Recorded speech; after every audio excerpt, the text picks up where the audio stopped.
लूका 16 अध्याय 22 से 26 पद। और ऐसा हुआ कि वह कंगाल मर गया और स्वर्गदूतों ने उसे लेकर इब्राहिम की गोद में पहुंचाया। और वह धनवान भी मरा और गाड़ा गया, और अधलोक में उसने पीड़ा में पड़े हुए अपनी आंखें उठाई और दूर से इब्राहिम की गोद में लाजर को देखा। और उसने पुकार कर कहा, हे पिता इब्राहिम, मुझ पर दया करके लाजर को भेज दें, ताकि वह अपनी अंगुली का सिरा पानी में भिगोकर मेरी जीभ को ठंडी करें, क्योंकि मैं इस ज्वाला में तड़प रहा हूं। परंतु इब्राहिम ने कहा, हे पुत्र, स्मरण कर कि तू अपने जीवन में अच्छी वस्तुएं ले चुका है, और वैसे ही लाजर बुरी वस्तुएं, परंतु अब वह यहाँ शांति पा रहा है और तू तड़प रहा है। और इन सब बातों को छोड़ हमारे और तुम्हारे बीच एक भारी गड्ढा ठहराया गया है, कि जो यहाँ से उस पार तुम्हारे पास जाना चाहे वे ना जा सकें, और ना कोई वहां से इस पार हमारे पास आ सके। जन्म के बाद मनुष्यों के लिए मरना स्वाभाविक है। मृत्यु के बाद प्रत्येक का न्याय होगा, या तो वे स्वर्ग जाएंगे या नरक जाएंगे। पिता परमेश्वर चाहते हैं कि उसकी प्रिय संतान इस बात को जाने और स्वर्ग की आशा के साथ अपना जीवन जिए। वो नहीं चाहता कि कोई भी मनुष्य जाति में, आदम के वंशजों में कोई नरक में गिरे। लाजर जो भिखारी था, परमेश्वर की सेवा और विश्वास करता था, और इसी कारण से अंततः वह इब्राहिम की गोद में जा पाया।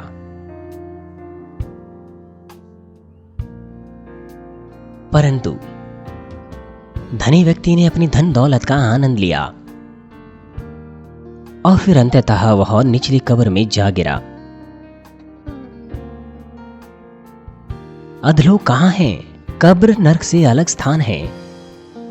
तो फिर कब्र की आवश्यकता क्या है, जो नरक और स्वर्ग से अलग स्थान है? वो इसलिए क्योंकि कब्र का एक विशेष उद्देश्य है। परमेश्वर दया से, कृपा से भरा है।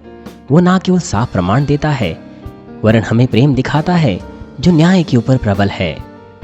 मुझे आशा है कि आप इस प्रेम पर निर्भर रहेंगे और बदल जाएंगे, और साहस के साथ सिखाएंगे और प्रचार करेंगे इस नरक के बारे में, ताकि बहुत सी मर रही आत्माओं को बचा सकें।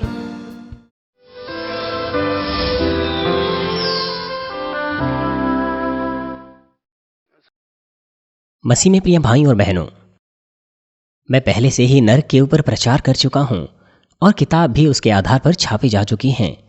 लेकिन इसका फिर से प्रचार करने का कारण यह है कि जिससे दर्शकों समेत नरक के बारे में बहुत से लोग जानकारी प्राप्त कर सकें। हाल ही में मैंने स्वर्ग के ऊपर प्रचार किया था। परमेश्वर चाहता है कि हर कोई स्वर्ग और नरक के बारे में जाने। स्वर्ग और नरक निश्चित रूप से अस्तित्व में है। मनुष्यों के लिए एक बार मरना स्वाभाविक है। जन्म लेने के बाद, मृत्यु के बाद प्रत्येक का न्याय होगा, या तो वे स्वर्ग जाएंगे या नरक। परमेश्वर पिता चाहते हैं कि उसकी प्रिय संतान इस बात को जाने और स्वर्ग की आशा के साथ अपना जीवन जिए। वो नहीं चाहता कि मनुष्य जाति में जो आदम के वंशज है, उनमें से एक भी नरक में गिरे। हम देख सकते हैं कि परमेश्वर का प्रेम कितना सत्य है। रोमियो 5 अध्याय 7 से 8 पद में हम इस बात को देखते हैं। यहाँ पर लिखा है, किसी धर्मी जन के लिए कोई मरे, यह तो दुर्लभ है, परंतु क्या जाने किसी भले मनुष्य के लिए भी कोई मरने का हियाव करे। परंतु परमेश्वर हम पर अपने प्रेम की भलाई इस रीति से प्रकट करता है कि जब हम पापी ही थे, तभी मसीह हमारे लिए मरा। पिता परमेश्वर ने प्रमाणित किया कि वो हमसे कितना प्रेम करता है, और इसका प्रमाण क्या है? परमेश्वर ने अपना इकलौता पुत्र प्रायश्चित के बलिदान के रूप में दे दिया, ताकि उसके और हमारे बीच में पाप की दीवार को वो तोड़ दें। ये है प्रमाण, इस बात को प्रमाणित करने के लिए कि वो हमसे कितना प्रेम करता है। परमेश्वर ने अपना इकलौता पुत्र यीशु को हमें नरक में गिर जाने से बचाने के लिए भेजा। यीशु दोष रहित था, दाग रहित था, लेकिन उसने हमारे स्थान में क्रूर सजा को लिया, हमारी ओर से जो पापी थे। अगर हम केवल इस बात पर विश्वास करें और ज्योति में निवास करें, तो हर एक नरक से बच सकता है और स्वर्ग के राज्य में जा सकता है। उद्धार का मार्ग और स्वर्ग का द्वार सभी पापियों के लिए परमेश्वर के महान प्रेम के द्वारा खोल दिया गया। परंतु जब हम इस बात का प्रचार करते हैं, तो बहुत से लोग बेरुखी दिखाते हैं, या फिर वे ना तो विश्वास करना चाहते हैं, ना मानना चाहते हैं। और उनमें से कुछ लोग कहते हैं कि विज्ञान और तकनीकी के विकास के बावजूद भी क्या आप स्वर्ग और नर्क पर विश्वास करते हैं? क्या आप कभी वहां गए हैं? जब मरेंगे तो हम देख लेंगे। परंतु क्या विकसित विज्ञान नर्क को मिटा देगा? यदि विज्ञान विकसित ही नहीं होता तो क्या कोई स्वर्ग और नर्क नहीं होता? और ऐसे लोग जब मर जाएंगे तो वे नर्क जाएंगे क्योंकि उनके पास विश्वास नहीं। इसलिए मुझे दुख होता है। जैसे जैसे विज्ञान विकसित होता है, पाप और बुराई संसार में अधिक प्रचलित होती हैं, वैसे वैसे लोगों के विवेक अधिक से अधिक स्तब्ध सुन्न पड़ते जाते हैं। वे आने वाले जीवन और न्याय का इनकार करते हैं क्योंकि वे सत्य नहीं जानते और अपनी लालसा के चलते बहुत से लोग बहुत प्रकार के पापों को करते हैं और नरक की ओर जा रहे हैं। यहाँ तक कि वे जो कहते हैं कि वे विश्वासी है, परमेश्वर पर विश्वास करते हैं, वे भी संसार में चले जाते हैं और पाप करते हैं क्योंकि उनका विश्वास और समझ साफ नहीं है, क्योंकि उन्हें परमेश्वर के न्याय का डर नहीं, ना ही नरक की दहशत का। समय बिना रुके निरंतर अंत की ओर बढ़ता जा रहा है और पिता परमेश्वर का हृदय उत्सुकता से एक और अधिक आत्मा को बचाना चाहता है। इसीलिए परमेश्वर ने हमें साफ रूप से नरक के बारे में बताया है कि इसका प्रचार किया जाए। लाजर जो भिखारी था, उसने परमेश्वर पर विश्वास किया, परमेश्वर की सेवा की, यद्यपि वो बहुत गरीब था। इसीलिए वह अब्राहम की गोद में जा पाया और बचा पाया। वो बच पाया और स्वर्ग जा पाया। लेकिन धनी व्यक्ति, उसने अपनी संपत्ति का आनंद लिया जब वो जिंदा था, परंतु अंततः वह निचली कब्र में जा गिरा।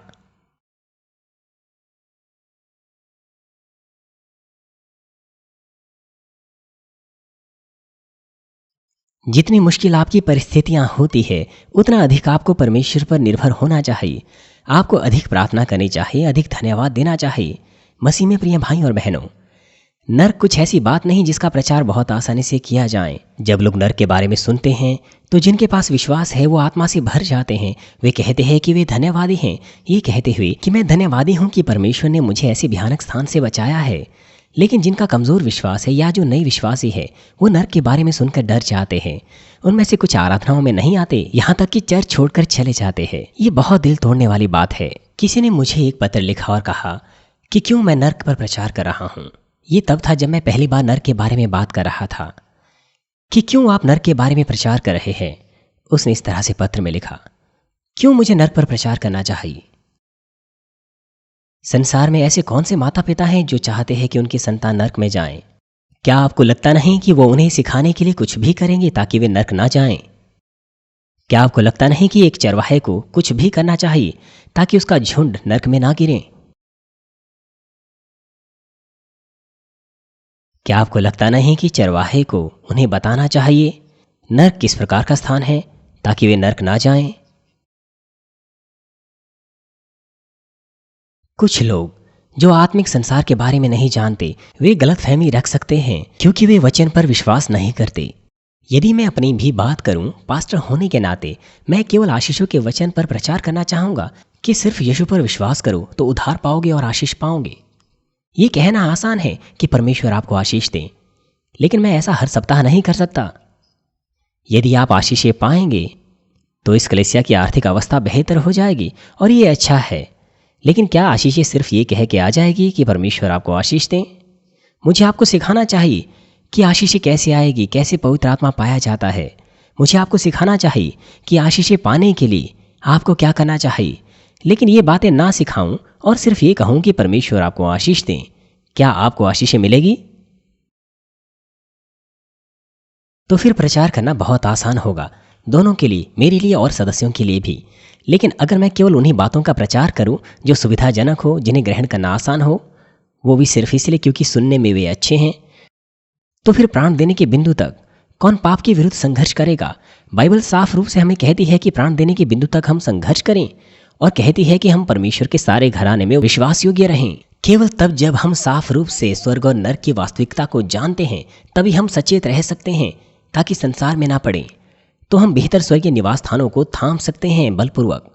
और साथ ही साथ अगर आपकी कोई पाप की दीवार है, तो अगर आप इस संदेश को सुनते हुए डर रहे हैं, तो इसका मतलब है कि आपने आशीषें पा ली हैं। कोरिन्थियों की चर्च के विश्वासियों के पापों को सुनकर प्रेरित पौलुस ने एक बार आंसू बहा बहा कर उन्हें लिखा और उनसे कहा कि वे पश्चाताप करें और इस वजह से उन्होंने पश्चाताप किया। पौलुस इसे सुनकर बहुत खुश हुआ और एक बार फिर से उसने उन्हें पत्र लिखा। दूसरा कुरिन्थियों 7:9 में लिखा है, अब मैं आनंदित हूं, पर इसलिए नहीं कि तुमको शोक पहुंचा, परंतु इसलिए कि तुमने उस शोक के कारण मन फिराया। यदि हम ऐसा शोक करें कि पश्चाताप करने पाएं तो ये महान आशीष हैं। हम पापों से मन फिराना चाहते हैं, पश्चाताप करना चाहते हैं, तो परमेश्वर हमेशा हमें अनुग्रह और ताकत देता है। यदि हम हृदय से पश्चाताप करें, मन फिराएं और ज्योति में निवास करें, तो परमेश्वर हमारे बीते पापों को याद भी नहीं रखता। वो हमें साफ करेगा, जैसे कि यशायाह 1:18 में लिखा है, तुम्हारे पाप चाहे लाल रंग के हो तो भी वे हिम की नाई उजले हो जाएंगे, और चाहे अर्गवानी रंग के हो तो भी वे ऊन के समान श्वेत हो जाएंगे। इसीलिए चाहे आप अब तक अंधकार में चल रहे थे, मैं आपसे विनती करता हूं कि आप पिता परमेश्वर के प्रेम में निर्भर रहें और पूरी तरह से मन फिराएं। उस प्रकार से मुझे आशा है कि आप इस संदेश को सुनने के योग्य हो पाएंगे और विश्वास प्राप्त कर पाएंगे कि आप निश्चित तौर पर स्वर्ग राज्य जा सकते हैं। प्यारे भाई और बहनों, इस समय के बाद जो वचन मैं आपको प्रचार करूंगा वे सब सत्य है। मुझे आशा है कि आप में से यहाँ पर एक भी व्यक्ति कोई संदेह न करें। हम आत्मिक संसार के बारे में मनुष्य की सामर्थ्य या ज्ञान से नहीं सीख सकते। हम केवल तभी सीख सकते हैं जब परमेश्वर हमें बताएं। बाइबल में बहुत से हिस्सों में लिखने के द्वारा परमेश्वर हमें नरक के अस्तित्व के बारे में बताता है, परंतु बाइबल की सीमित मात्रा के कारण वो नरक के हर एक अंश को इसमें नहीं लिख सकता है। इसीलिए वो हमें और विस्तार पूर्वक और गहरी बातें आत्मिक संसार के बारे में उन लोगों के द्वारा बताता है जो उससे बातचीत करते हैं। आमोस 3:7 कहता है, इसी प्रकार से प्रभु यहोवा अपने दास भविष्यद्वक्ताओं पर अपना मर्म बिना प्रकट किए हुए कुछ भी ना करेगा। यदि परमेश्वर अपने दास को स्वीकारता है, यदि वो परमेश्वर का जाना माना दास है, परमेश्वर निश्चित रूप से उसे बताएगा कि भविष्य में क्या होने वाला है। परमेश्वर तब तक नहीं करेगा जब तक अपने भेदों को अपने दास पर प्रकट ना करें। और क्योंकि परमेश्वर नहीं चाहता कि उसकी कोई भी संतान नरक में जाए, तो फिर वो क्यों नहीं बताएगा हमें नरक के भेदों के बारे में। वो चाहता है कि हर कोई इसके बारे में जाने।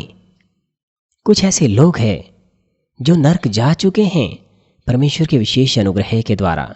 यहाँ तक कि हमारे चर्च के सदस्यों में भी उनमें से कुछों ने अपनी आत्मिक आंखों से नरक देखा है। 34 वर्ष पहले मैं अपनी सभी बीमारियों से परमेश्वर की सामर्थ्य से चंगा हुआ।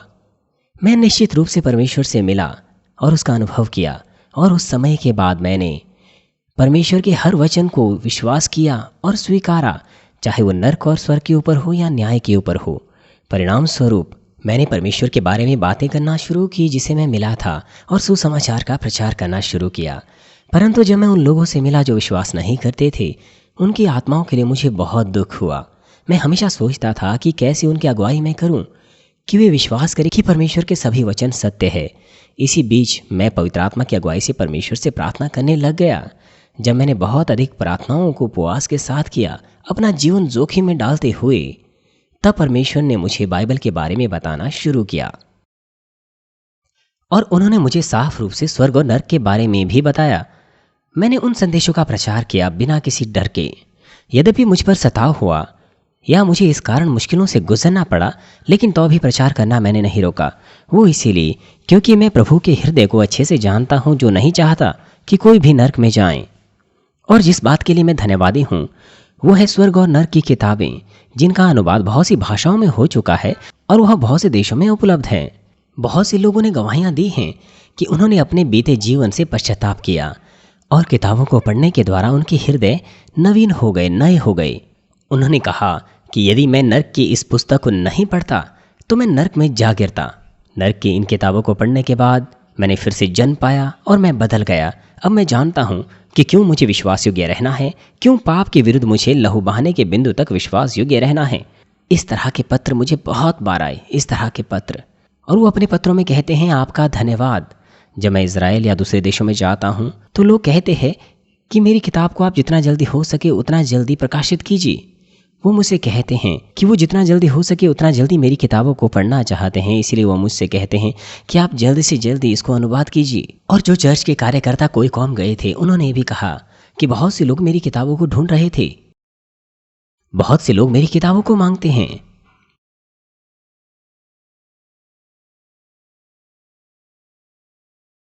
और इसके अलावा दूसरी बात जिसके लिए मैं धन्यवादी हूं, वो यहोवा कि परमेश्वर हमें साफ प्रमाण दे रहा है ताकि हम सभी वचनों पर विश्वास कर सकें कि ये सब सत्य है।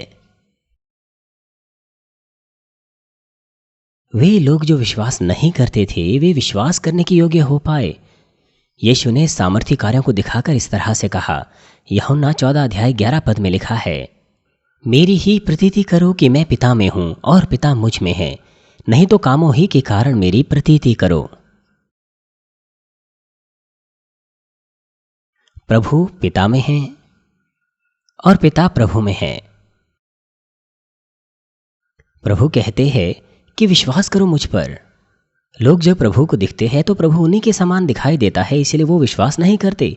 इसलिए प्रभु कहता है कि कामों से ही विश्वास कर लो। जिन्हों चमत्कार अद्भुत कामों के द्वारा बहरे सुनने लग जाते हैं, अंधे देखने लग जाते हैं, क्योंकि वो सारे काम कर रहा है जो मनुष्य नहीं कर सकता। इसलिए हमारा प्रभु उनसे कहता है कि विश्वास करो कि पिता प्रभु में है उन कामों के द्वारा जो काम वो करता है।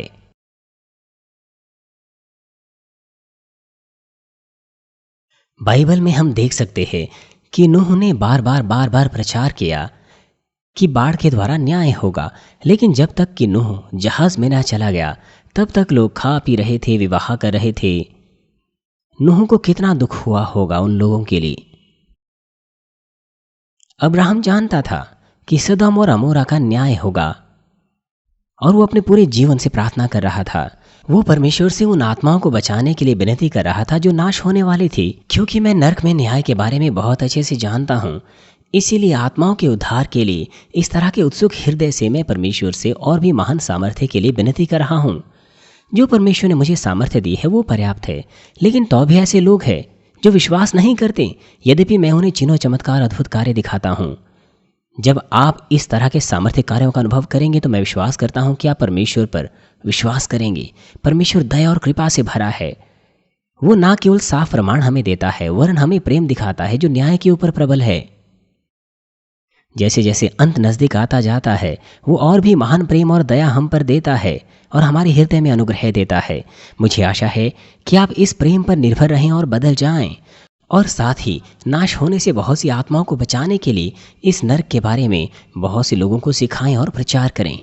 यदि आप नरक के बारे में संदेशों को सावधानी से सुनेंगे तो आप आत्मिक संसार को गहराई से समझ पाएंगे। पास्टर्स और लीडर्स और भी उचित काउंसलिंग आत्मिक क्षेत्र के नियम के बारे में और न्याय के बारे में दे पाएंगे। इसलिए मुझे आशा है कि आप संदेश को बहुत अच्छे से समझें और उसे अपनी ताकत बनाएं।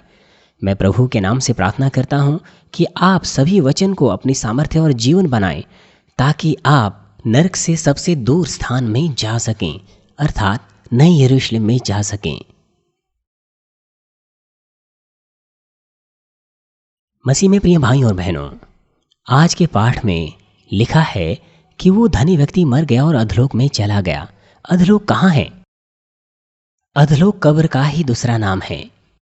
क्या ये नरक का दूसरा नाम है? जी नहीं, कब्र नरक से अलग स्थान है। यदि हम कब्र के बारे में समझेंगे तो हम स्वर्ग और नरक के पूरे ढांचे को समझ पाएंगे, और साथ ही हम उस प्रक्रिया को भी समझ पाएंगे जो इस धरती पर मर जाते हैं वे कैसे स्वर्ग में जाते हैं और कैसे नरक में गिराए जाते हैं। पुराना नियम भी कब्र के बारे में बताता है। याकूब और अयूब ने भी कहा कि वो कब्र में उतरेंगे। क्या याकूब और अयूब वो नीचे नरक में गिर गए? नहीं, वो नरक में नहीं गिरे। वे नरक में नहीं गिरे। उन्होंने कहा कि वे कब्र में जाएंगे। गिनतियों 16 अध्याय हमें बताता है कि कोरह और उसका परिवार जो मूसा के विरुद्ध खड़े हुए थे, वे जिंदा ही कब्र में उतर गए। वे मूसा के विरुद्ध खड़े हुए जो परमेश्वर का दास था, और वो जिंदा ही कब्र में जा उतरे। इसका अर्थ यह है कि कब्र दो स्थानों में विभाजित है। एक उनके लिए है जो बचाए गए हैं और दूसरी उनके लिए जो बचाए नहीं गए हैं। आज के पाठ में हम देख सकते हैं कि धनी व्यक्ति और लाजर दोनों ही कब्र में गए, लेकिन उनकी परिस्थितियां बिल्कुल विपरीत थी। धनी व्यक्ति जल रहा था ज्वाला से, परंतु लाजर वो अब्राहम की गोद में आराम कर रहा था।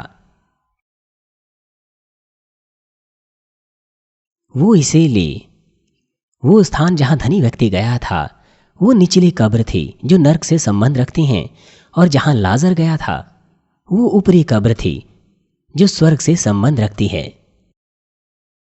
इसलिए कब्र दो भागों में इस तरह से विभाजित है। वहां पर ऊपरी कब्र है जहां पर स्वर्ग जाने वाले लोग एकत्र होते हैं, और निचली कब्र है जहां नर्क में गिराए जाने वाले लोग एकत्र होते हैं। जब हमारा प्रभु क्रूस पर मरा तो उसके बाद उसकी आत्मा कहाँ गई? उसकी आत्मा ऊपरी कब्र में गई और वहां पर उन आत्माओं को सुसमाचार का प्रचार किया जो वहां थी। दूसरे शब्दों में कब्र का विभाजन दो भागों में किया गया है। ऊपरी कब्र जो स्वर्ग से संबंध रखती है और निचली कब्र जो नर्क से संबंध रखती हैं। और ये कब्र कहां स्थित है? कब्र समेत स्वर्ग और नर्क किस प्रकार से दिखते हैं, उस बात को समझने के लिए आप हीरे के आकार के बारे में सोचिए। अगर हम सीधा सोचें तो हम विषमकोणीय चतुर्भुज के बारे में सोच सकते हैं। यदि हम विषमकोणीय चतुर्भुज को दो भागों में काटें बीच से समांतर रूप से, तो हमारे पास ऊपर की ओर त्रिकोण बनेगा और नीचे की ओर भी त्रिकोण बनेगा। जब आप विषमकोणीय चतुर्भुज को दो भागों में बांटेंगे तो दो त्रिकोण बनेंगे। ऊपर की ओर त्रिकोण को हम स्वर्ग सोच सकते हैं और उल्टा त्रिकोण नीचे की ओर हम नर्क समझ सकते हैं। यदि हम ऊपरी त्रिकोण की चोटी को नया यरूशलेम कहें तो उसका तल या आधार वो ऊपरी कब्र होगा। क्या आप उसे देख पा रहे हैं? वहां पर ऊपरी कब्र है, फिर स्वर्गलोक है, फिर पहला, दूसरा, तीसरा स्वर्ग का राज्य है और नया यरूशलेम सबसे ऊपर है। लेकिन गलत ना समझे कि स्वर्ग ऐसा ही दिखता होगा। हमने त्रिकोणीय आकार का इस्तेमाल इसीलिए किया है ताकि आप इस सिद्धांत को बेहतर समझ सकें। क्या आप उनके आकार में अंतर को देख पा रहे हैं? स्वर्गलोक सबसे बड़ा है, उसके बाद पहला स्वर्ग का राज्य है, फिर दूसरा, फिर तीसरा और फिर नया यरूशलेम। क्यों है ऐसा? क्योंकि उन लोगों की संख्या जो नई यरूशलेम में जाएंगे वो बहुत कम होगी। बहुत से लोग स्वर्गलोक में जाएंगे, इसीलिए स्वर्गलोक इतना बड़ा है। लेकिन यहां तक कि स्वर्गलोक जाना भी वो आसान काम नहीं है, क्योंकि हमारे चर्च के सदस्य वचन को बहुत अच्छे से जानते हैं। इसलिए वो प्रार्थना करते हैं, हर प्रकार की बुराई को दूर करने की कोशिश करते हैं। इसलिए उनमें से बहुत से पहले और दूसरे स्वर्ग के राज्य में जाएंगे। लेकिन दूसरे मसीह वो ये भी नहीं जानते कि स्वर्ग और नर्क क्यों है, ना ही वो विश्वास का परिमाण जानते हैं। वे नहीं जानते कि क्यों उन्हें विश्वास योग्य रहना है, क्यों सुसमाचार का प्रचार करना है, क्यों उन्हें संपूर्ण दशमांश देना है और प्रभु के दिन को पवित्र मानना है। वो सिर्फ चर्च जाते हैं। वे कहते हैं कि अगर वो विश्वास करते हैं कि यीशु मसीह हमारा उद्धार करता है, प्रभु ने हमारे पापों से क्रूस पर चढ़कर छुटकारा दिया है, तो वो कहते हैं कि वो स्वर्ग जा सकते हैं। लेकिन ऐसा नहीं है। यदि वे विश्वास करते हैं कि उन्हें परमेश्वर से प्रेम करना चाहिए, और यदि वे परमेश्वर से प्रेम करते हैं तो उन्हें परमेश्वर की आज्ञा माननी चाहिए और उन्हें प्राण देने के बिंदु तक पापों के विरुद्ध संघर्ष करना चाहिए। और यही है जिसे परमेश्वर विश्वास मानता है। लेकिन वे इस बात को नहीं जानते। वो सिर्फ चर्च जाते हैं, सभाओं में सोच जाते हैं, उसके बाद भी वो ऐसा विश्वास करते हैं कि वो उद्धार पाएंगे। ये तक कहते हैं कि अगर वो आत्महत्या भी करेंगे तब भी स्वर्ग जा सकते हैं। आपको साफ रीति से पता होना चाहिए, आपको इसे अच्छे से समझना चाहिए।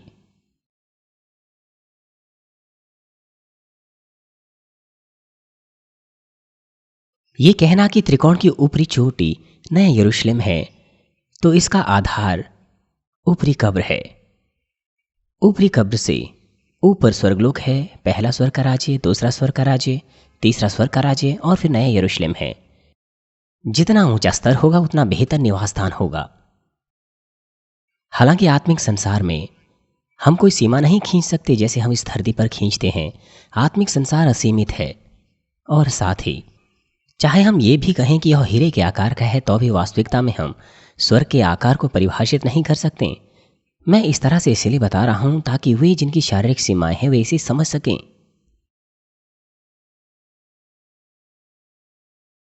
कृपया गलत ना समझें और ये ना कहें कि स्वर्ग तो हीरे के आकार का है और उसके ऊपर नया यरूशलेम है। ऐसा ना कहें, कृपया गलत ना समझें।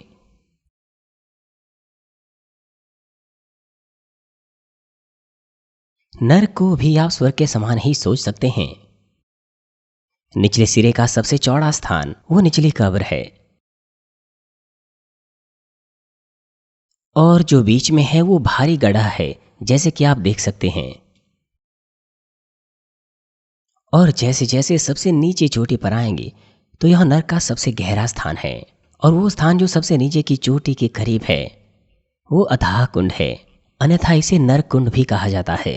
लूका 8 अध्याय 31 पद में यह लिखा हुआ है, और साथ ही प्रकाशित वाक्य की किताब में भी।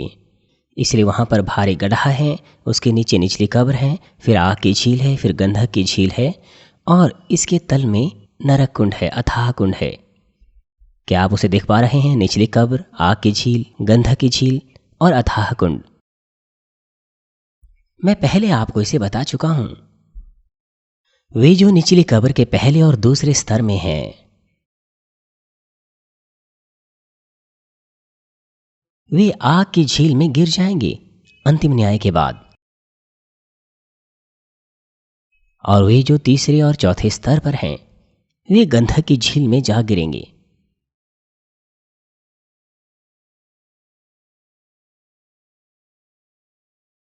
निचली कब्र इस तरह से विभाजित हैं 4 अलग अलग स्तरों में।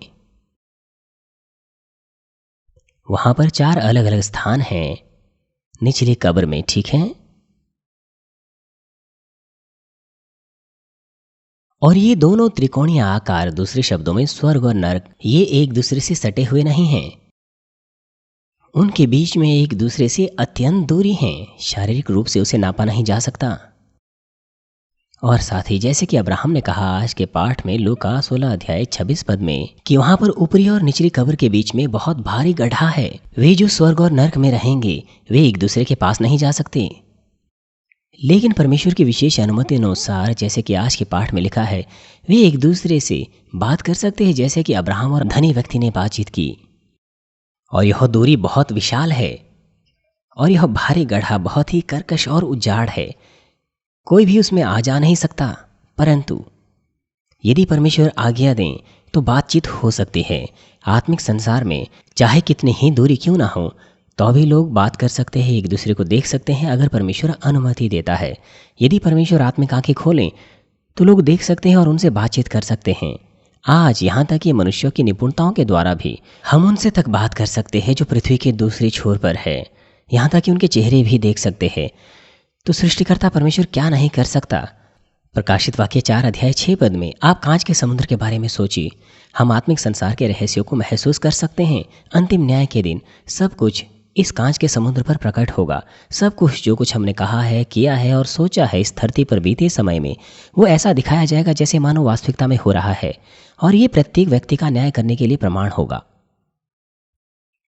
वो चीजें जो इस धरती पर असंभव है शारीरिक सीमाओं के कारण, वो आत्मिक संसार में संभव है। स्वर्ग और नरक वे भी एक ही स्थान नहीं है, बल्कि कई अलग अलग भागों में वे बंटे हुए हैं। और कब्र, कड़े रूप से कहें तो वो स्वर्ग और नरक दोनों के लिए अलग स्थान है। तो फिर कब्र का होना क्यों आवश्यक है, जो कि स्वर्ग और नरक से अलग है और अलग स्थान है? वो इसीलिए क्योंकि कब्र का विशेष उद्देश्य है। कब्र का सबसे महत्वपूर्ण कार्य यह है कि यह एक इंतजार स्थल है। ये इंतजार स्थल है उनके लिए जो इस धरती पर मर जाते हैं। वहां पर जाकर वो स्वर्ग और नरक में जाने से पहले इंतजार करते हैं। और साथ ही कब्र वो स्थान है जहां पर कोई व्यक्ति जो ना तो स्वर्ग में जा सकता है ना नरक में, वो वहां पर रहेगा। इसीलिए अब आइए हम कब्र के बारे में बात करेंगे, सबसे पहले इंतजार स्थल के रूप में। मनुष्य इतिहास के इस लंबे दौर में ऐसे बहुत से लोग हैं जो इस धरती पर जीवन जीने के बाद मर चुके हैं। वे सीधे रूप से ना तो स्वर्गीय निवास स्थानों में जाएंगे और ना ही उन्हें नरक में डाला जाएगा। वे अपने स्वर्गीय निवास स्थानों में या फिर नरक में तब डाले जाएंगे जब अंतिम न्याय होगा, महाश्वेत सिंहासन न्याय के बाद। प्रकाशित वाक्य 20 अध्याय 11 से 13 पद हमें बताता है कि प्रेरित यूहन्ना ने इस अंतिम न्याय के बारे में क्या क्या देखा। यहां पर लिखा है, फिर मैंने एक बड़ा श्वेत सिंहासन और उसको जो उस पर बैठा हुआ था देखा, जिसके सामने से पृथ्वी और आकाश भाग गए और उनके लिए जगह न मिली। फिर मैंने छोटे बड़े सब मरे हुओं को सिंहासन के सामने खड़े हुए देखा, और पुस्तकें खोली गई, और फिर एक और पुस्तक खोली गई, अर्थात जीवन की पुस्तक। वहां पर किताबें हैं जहां पर मरी हुई आत्माओं के नाम हैं, और वहां पर जीवन की भी पुस्तक है जिसमें उनके नाम हैं जो उद्धार पाएंगे। और जैसे उन पुस्तकों में लिखा हुआ था, उनके कामों के अनुसार मरे हुओं का न्याय किया गया, और समुद्र ने उनके मरे हुओं को जो उसमें थे दे दिया, और मृत्यु और अधलोक ने उन मरे हुओं को जो उनमें थे दे दिया, और उनमें से हर एक के कामों के अनुसार उनका न्याय किया गया। जो कुछ आपने इस संसार में किया है उसी के आधार पर आपका न्याय होगा। बाइबल कहती है जो कुछ आप कहते हैं उनमें से एक भी बात नहीं छूटेगी। अंतिम न्याय के दिन प्रत्येक के स्वर्गीय निवास स्थान और स्वर्गीय प्रतिफल या फिर नर की सजा, उसका निर्णय प्रत्येक के कामों के अनुसार होगा। और इस अंतिम न्याय के दिन तक जब कोई व्यक्ति मरता है, उसकी देह धरती पर गाड़ी जाती है और उसकी आत्मा विश्राम स्थल में इंतजार करती है। लेकिन इंतजार स्थल पुराने नियम में और नए नियम के समय में अलग अलग है। अगर शुद्धता से कहूं तो यह प्रभु के पुनरुत्थान और स्वर्गारोहण के बाद अलग है। और जिनका उद्धार नहीं होगा वे निचली कब्र में इंतजार करेंगे, दोनों ही पुराने और नए नियम में, जब तक कि वो आग की झील या गंधक की झील में नहीं गिरेंगे नरक में। वे निचली कब्र में ऐसी पीड़ा उठाएंगा जैसे आज के पाठ में धनी व्यक्ति उठा रहा था। लेकिन जिन्होंने उद्धार पाया है उनके लिए यह अलग होगा। पुराने नियम के दिनों में वे ऊपरी कब्र में इंतजार करते थे, और नए नियम के दिनों में, दूसरे शब्दों में, जब से प्रभु का पुनरुत्थान और स्वर्गारोहण हुआ है, वे स्वर्गलोक में इंतजार स्थल में इंतजार करते हैं। लूका 16 अध्याय 22 पद कहता है, और ऐसा हुआ कि वह कंगाल मर गया, और स्वर्गदूतों ने उसे लेकर इब्राहिम की गोद में पहुंचाया, और वह धनवान भी मरा और गाड़ा गया।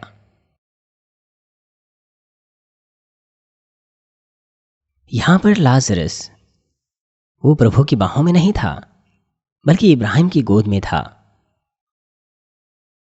लाजर ऊपरी कब्र में गया, जो उनके लिए इंतजार स्थल है। जो पुराने नियम के दिनों में मर गए थे वो इब्राहिम की गोद में गया, क्योंकि इब्राहिम जो विश्वास का पूर्वज था वो ऊपरी कब्र का इंचार्ज था। पुराने नियम के समय में ज्यादातर लोग जिन्होंने उद्धार पाया था वे इजरायली लोग थे, जो आदम के वंशज थे, जिन्होंने परमेश्वर पर विश्वास किया था। अन्य जातियों के मामले में उनका उद्धार विवेक के न्याय के आधार पर होगा। विवेक के न्याय के बारे में भी मैं आपको बताऊंगा अगले सत्र में। आत्मिक रूप से अब्राहम परमेश्वर के सभी विश्वासियों का पिता है, दूसरे शब्दों में विश्वास का पूर्वज है। वो विश्वास का पूर्वज है। विश्वास के द्वारा अब्राहम धर्मी गिना गया, और वो विश्वास का पूर्वज माना गया परमेश्वर के द्वारा। इसीलिए अब्राहम उन आत्माओं की देखरेख करता था जो ऊपरी कब्र में बचाई हुई आत्माएं थी। लेकिन क्रूस पर यीशु के मरने के बाद और पुनरुत्थान के बाद अब ये थोड़ा बदल गया है। जब लोग मरते हैं तो वो ऊपरी कब्र में नहीं जाते हैं इब्राहिम की गोद में, बल्कि प्रभु की गोद में स्वर्गलोक में जाते हैं। जब यीशु क्रूस पर था तो एक अपराधी जो यीशु के साथ लटकाया गया था उसने पश्चाताप किया। फिर यीशु ने उससे कहा, मैं तुझसे सच कहता हूं कि आज ही तू मेरे साथ स्वर्गलोक में होगा। परंतु प्रभु ऊपरी कब्र में गया और 3 दिनों के बाद पुनर्जीवित हुआ।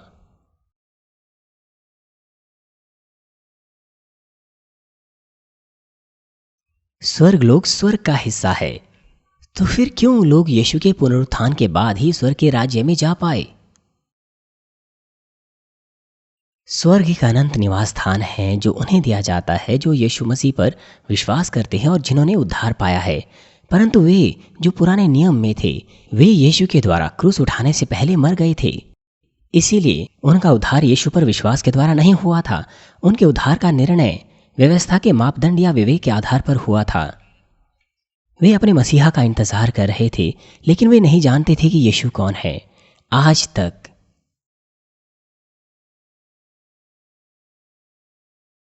जो परम कट्टर यहूदी हैं वे यीशु मसीह के बारे में जानना ही नहीं चाहते, और उनमें से बहुत से कहते हैं कि वे यीशु को नहीं जानते। प्रभु उनके देश में पैदा हुआ और संसार के बहुत से लोग प्रभु पर उद्धारकर्ता के रूप में विश्वास करते हैं, लेकिन वे यहूदी कहते हैं कि वे प्रभु को नहीं जानते, वो जानने की कोशिश भी नहीं करते। लेकिन यह सिद्धता से साफ हो जाएगा कि सारे पापी तभी बचाए जाएंगे और स्वर्ग के राज्य में केवल यीशु मसीह के द्वारा ही जा पाएंगे। यूहन्ना 14 अध्याय 6 पद कहता है, यीशु ने उनसे कहा, मार्ग और सच्चाई और जीवन मैं ही हूं, बिना मेरे द्वारा कोई पिता के पास नहीं पहुंच सकता।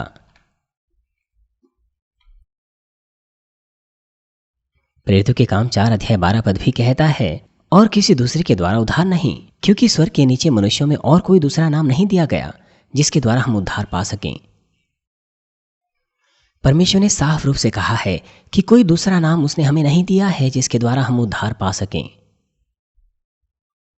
इसीलिए वे जिन्होंने पुराने नियम के समय में उद्धार पाया था, उन्हें स्वर्ग में जाने से पहले यीशु मसीह को ग्रहण करना पड़ा। तो फिर उन्हें कब सुसमाचार सुनने को मिला, कब उन्होंने यीशु मसीह को उद्धारकर्ता के रूप में ग्रहण किया? यीशु ने ऊपरी कब्र में 3 दिनों तक उन आत्माओं को सुसमाचार का प्रचार किया क्रूस पर मरने के बाद। पहला पत्रस 3 अध्याय 18 और 19 पद इस बारे में बात करता है।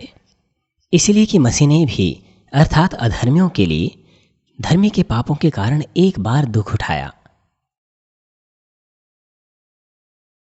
वो एक ही बार मरा, वो क्रूस पर चढ़ाया गया सभी लोगों को बचाने के लिए और हमारे पापों से मुक्त करने के लिए। वो मर गया धर्मी होकर अधर्मियों के लिए। वो पाप रहित था, दोष रहित था, लेकिन वो अधर्मियों के लिए मरा, हम जैसे लोगों के लिए, और उसने अपना लहू क्रूस पर बहाया ताकि हमें परमेश्वर के पास पहुंचाएं। जैसे कि पहला यूहन्ना में लिखा है, वो प्रायश्चित का बलिदान बन गया और परमेश्वर और हमारे बीच में दीवार को ढा दिया। वो इस तरह से हमारे लिए क्रूस पर चढ़ाया गया। और वो कहता है कि उसने ये सब इसीलिए किया ताकि हमें परमेश्वर के पास पहुंचाएं और स्वर्ग ले जाएं। ये है वो बात जो प्रभु कह रहा है। वह शरीर के भाव से तो घात किया गया, पर आत्मा के भाव से जिलाया गया। उसी में उसने जाकर कैदी आत्माओं को भी प्रचार किया। आप यहां पर इस संसार की कैद की कल्पना कर सकते हैं, लेकिन यह इस संसार की कैद नहीं, बल्कि यह कैद इस संसार की कैद से बिल्कुल अलग है। यहां पर जो कैद में आत्माएं हैं, वो ऊपरी कब्र में आत्माओं को दर्शाती हैं। जब 3 दिनों तक उसे गाड़ा गया, हमारे प्रभु ने उद्धार का मार्ग उन आत्माओं को प्रचार किया जो ऊपरी कब्र में थी। वे आत्माएं जो ऊपरी कब्र में थी, उन्होंने विश्वास किया और प्रभु को ग्रहण किया अपने उद्धारकर्ता के रूप में। क्या आपको लगता नहीं कि ये बड़ी अजीब बात है? यहाँ पर आप में से कुछों ने 5, 10 या 15 वर्षों से प्रभु पर विश्वास किया है, उसके बावजूद भी आप संदेह करते हैं, विश्वास नहीं करते। कुछ लोग चर्च को छोड़कर चले गए और उन्होंने परमेश्वर से अपने आप को दूर कर दिया। तो फिर ये कैसे संभव है उन लोगों के लिए कि उन्होंने 3 दिनों में ही प्रभु को ग्रहण कर दिया? वे भले लोग थे, वे इतने भले थे कि उन्होंने विवेक के न्याय से उद्धार प्राप्त किया। वे भले लोग थे और वे जो प्रभु को जानते थे। परमेश्वर के उन लोगों ने जब उन्हें सुसमाचार का प्रचार किया, तब उन्होंने यीशु को जाना, जो आएगा, मरेगा और हमें हमारे पापों से मुक्त करेगा।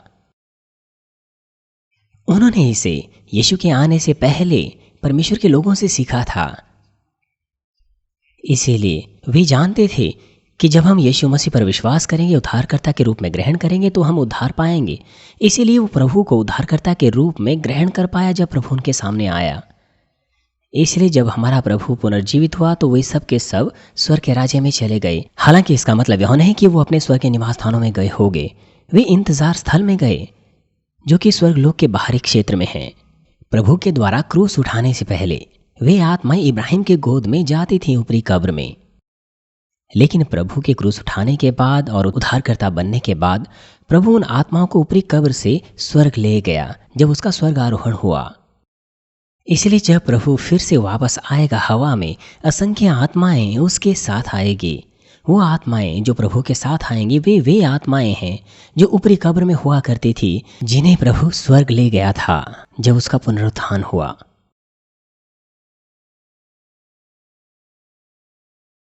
यूहन्ना के सुसमाचार 14 अध्याय 2 पद में यीशु ने कहा, मेरे पिता के घर में बहुत से रहने के स्थान हैं। यदि ना होते तो मैं तुमसे कह देता, क्योंकि मैं तुम्हारे लिए जगह तैयार करने को जाता हूं। जैसे कि कहा गया, उसके पुनरुत्थान और स्वर्गारोहण के बाद हमारे प्रभु हम में से प्रत्येक लोगों के लिए जो स्वर्ग के नागरिक है, स्वर्ग निवास स्थान तैयार कर रहा है। स्वर्ग राज्य प्रभु की देखरेख में तैयार किया जा रहा है। अब आप समझ पाए हैं कि कब्र का क्या उद्देश्य है, क्यों कब्र होनी चाहिए। हमें इस बात को समझना चाहिए कि आत्मिक संसार का संचालन बहुत ही कड़े क्रम और नियम के अनुसार होता है। मसीह में प्रिय भाइयों और बहनों, उन लोगों में जो इस धरती पर मर गए और वे जिन्होंने अब उद्धार पाया है, वे स्वर्गलोक में इंतजार स्थल में जाते हैं। लेकिन वे सीधे रूप से स्वर्गलोक के स्थान में नहीं जाते। वे 3 दिनों तक ऊपरी कब्र में जाते हैं और फिर स्वर्गलोक में जाते हैं। क्यों है ऐसा? बहुत बार फिल्मों में आपने देखा होगा ऐसे दृश्यों को जिसमें एक व्यक्ति मर जाता है। उसकी आत्मा जो बिल्कुल उस व्यक्ति के समान दिखती है, वो उसके देह से निकल आती है और स्वर्गदूतों के साथ या नरक के दूतों के साथ दूसरे ही संसार में जाती हैं। और वास्तविकता भी बिल्कुल ऐसे ही है। जब कोई व्यक्ति मरता है तो उसके देह से उसकी आत्मा निकल जाती हैं। जो बचाए जाते हैं उनके लिए 2 स्वर्गदूत भेजे जाते हैं और उन्हें ऊपरी कब्र में ले जाते हैं। बाइबल में आप देख सकते हैं श्वेत वस्त्रों में 2 स्वर्गदूत, वे वहां पर भी थे उस कब्र के पास जहां हमारा प्रभु गाड़ा गया। और जब प्रभु का स्वर्गारोहण हुआ तब भी वे वहां पर बताए गए हैं। आप इन स्वर्गदूतों को श्वेत वस्त्रों में बाइबल के बहुत से हिस्सों में देख सकते हैं।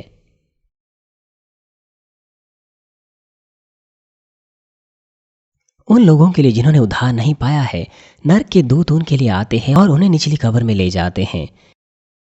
संसार भी इस बात को अच्छे से जानता है। नरक के दूत हमेशा काले और अंधियारे कपड़े पहनते हैं और काले टोपी पहनते हैं। और बाइबल में भी आप देख सकते हैं कि परमेश्वर के मंदिर में काले रंग का इस्तेमाल बिल्कुल भी नहीं किया गया है।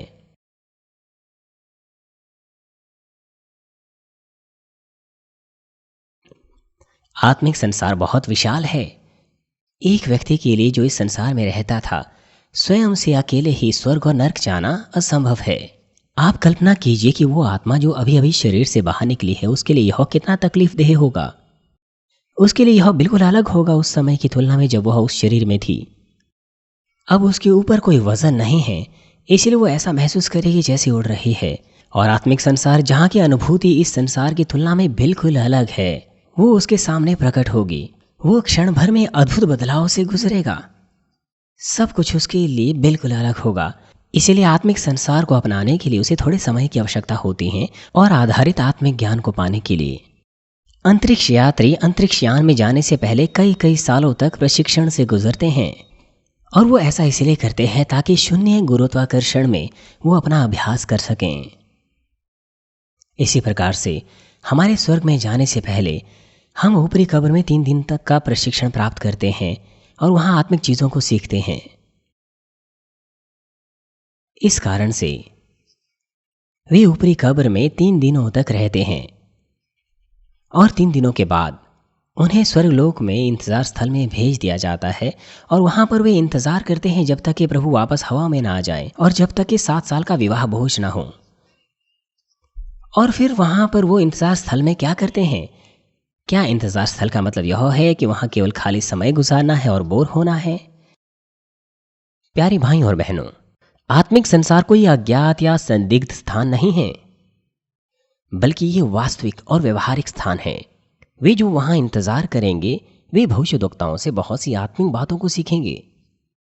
हालांकि वे आपके परिवार के लिए, अपने परिवार के लिए प्रार्थना करेंगे और इस धरती पर आत्माओं के लिए वे परमेश्वर के बारे में, स्वर्ग के राज्य के बारे में और आत्मिक नियम के बारे में सीखेंगे।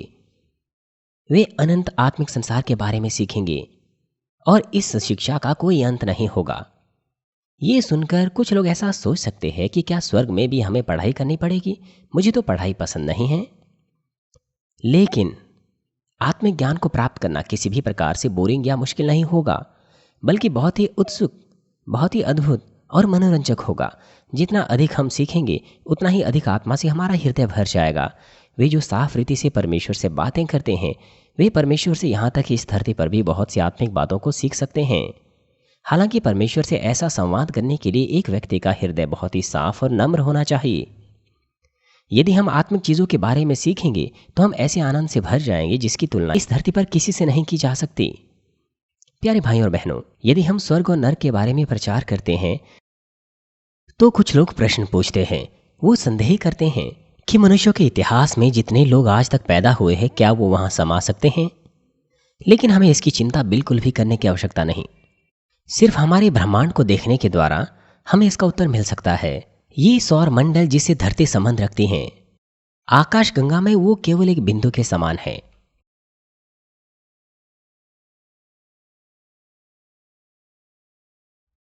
ये धरती सिर्फ एक निशान के समान है अगर उसकी तुलना सौर मंडल से की जाए, और यह सौर मंडल भी एक निशान के समान है अगर उसकी तुलना आकाश गंगा से की जाए। आकाश गंगा कितनी विशाल है। वहां के असंख्य तारे एक साथ मिलकर ऐसे दिखते हैं जैसे मानो बादल है, और उनमें से कुछ तो इस धरती से भी बड़े हैं। और उन तारों के बीच की दूरी बहुत ही महान है, बहुत ही विशाल है। और वहां पर प्रकाश की गति मोटे मोटे तौर पर 300,000 किलोमीटर प्रति सेकंड है।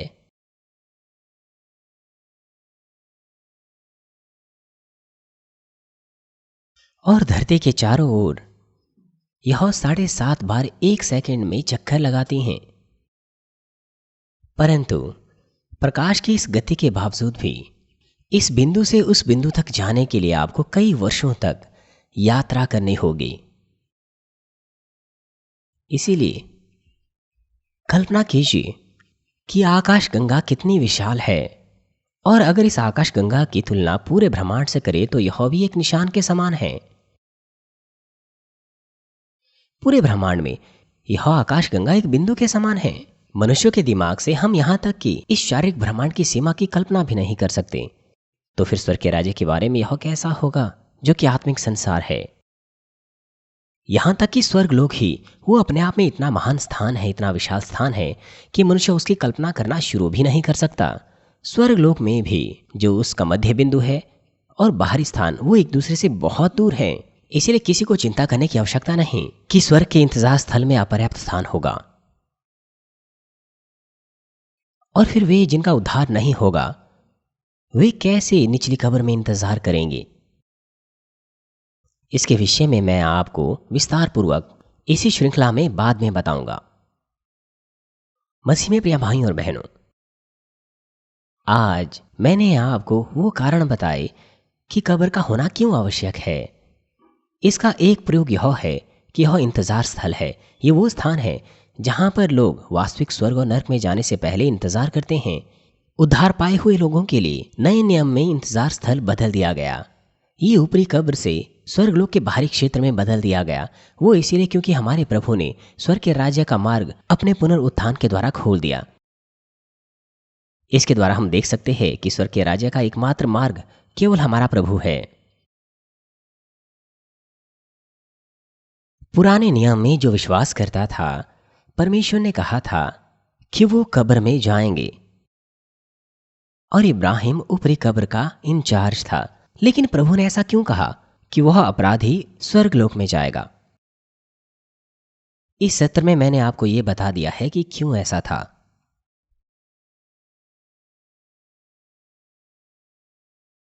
तो फिर वे जिन्हें परमेश्वर के बारे में और प्रभु के बारे में मरने से पहले सुनने का मौका नहीं मिला, तो क्या वे नरक में चले जाएंगे?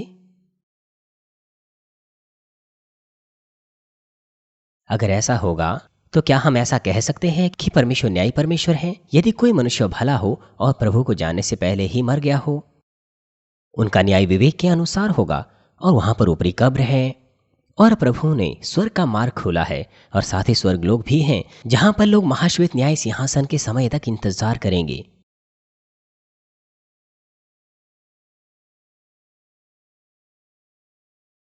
परमेश्वर न्यायी परमेश्वर है, और न्याय को बनाने का उद्देश्य यही है कि एक और अधिक आत्मा बचाई जा सकें, और न्याय परमेश्वर का प्रेम है। यदि आप अगले सत्र में संदेश को सुनेंगे तो आपको इस प्रश्न का उत्तर मिलेगा। मुझे आशा है कि आप इस संदेश के लिए प्रार्थना करेंगे और वचन से ताकत पाएंगे। मुझे आशा है कि आप परमेश्वर के प्रेम को अनुभव करेंगे, जो हमें हमारी आत्मा और देह में संपन्नता देता है। हमें आत्मिक संसार के बारे में सिखाने के द्वारा आप नई यरूशलेम की ओर ऐसा करने से एक और कदम बढ़ने पाएं। हमारे प्रभु यीशु मसीह के नाम से मैं प्रार्थना करता हूँ।